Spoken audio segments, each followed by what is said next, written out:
It's review time. What's up everybody, it's Eternal Electronics and I'm out from behind the camera today because of this. It's the brand new Atari 7800 Plus. It just came out and this is the promo package sent to me from Atari. So I'm pretty excited about it. I figured I'd open it up, let you take a look to see what's inside. Now the first thing I want to talk about this new setup are the controllers, because these are wireless. And these are the CX78 style controllers, but of course there's no cable attached anymore. I gotta say, it's pretty smart for Atari to finally get behind this style. From the testing I've done with them, they sync up really nice and they work really well. I don't have any lag with them at all. If for some reason you're not a big fan of the thumbstick, it actually unscrews and then you can use it like a regular D-pad. Or if you have a 3D printer, you can put some other style in there if you'd like. And these charge with just the regular USB-C adapter, and then you have a dongle that you can plug in to connect it to the console. Now, Atari seems to be making a whole ecosystem around the Plus platform, which is great because it means on their website you can get things like this CX40 style joystick with a wireless option as well. This also leaves the door open for additional things added in the future. You can get the first bundle kit, which includes 2 wireless controllers, the console, and 1 game, Crystal Quest.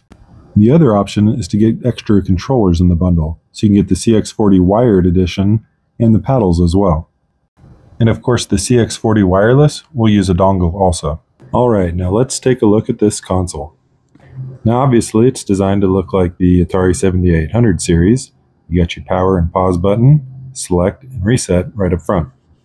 Still sits at a tilted angle. And then on the back you have your HDMI and a switch to go from 16:9 to 4:3. Then your power is just a USB-C, and it even has a spot to wrap up the cord. Okay, I just got to take a second here to point out that it's serial number 2, which I think is pretty awesome. I'm wondering if anyone got a number 1 or if the number 1 was used for internal and I got the first one issued out. If anyone has an answer to that, please let me know. I'd like to find out. Anyways, I think aesthetically they did a pretty good job overall to look like the old 7800 series. Now the rest of the stuff in the box you'd kind of expect. We've got a bag full of cables like the HDMI and the USB-C adapter. But what's really cool with this set that they sent me is that it also includes the boxes for all the games. So I get all the instructions, the sleeves, and everything if I want to put them together and have them up on display. And these games will all be available to purchase separately on the Atari.com website, so feel free to check those out as well. And if I didn't mention it before, this console will be able to play the original cartridges from back in the day, both the 2600 series and the 7800. But while we're speaking of games, if you're having trouble finding some of the 7800 series, Atari's got them for sale now, brand new. And some of these games are just copies of the old ones that are hard to get, and some of them actually have new gameplay applied to them. On this side, we've got Fatal Run, Bounty Bob Strikes Back, Asteroids Deluxe, and Food Fight. On the other side of the display, we have Space Duel, Ninja Golf, Frenzy, and Bounty Bear's Crystal Quest. Alright, enough talk, let's plug it in and see how it works. And since it has HDMI output, we're going to the big TV. Hey look, there's Grandpa under there. Anyways, let's start out with Bentley Bear's Crystal Quest.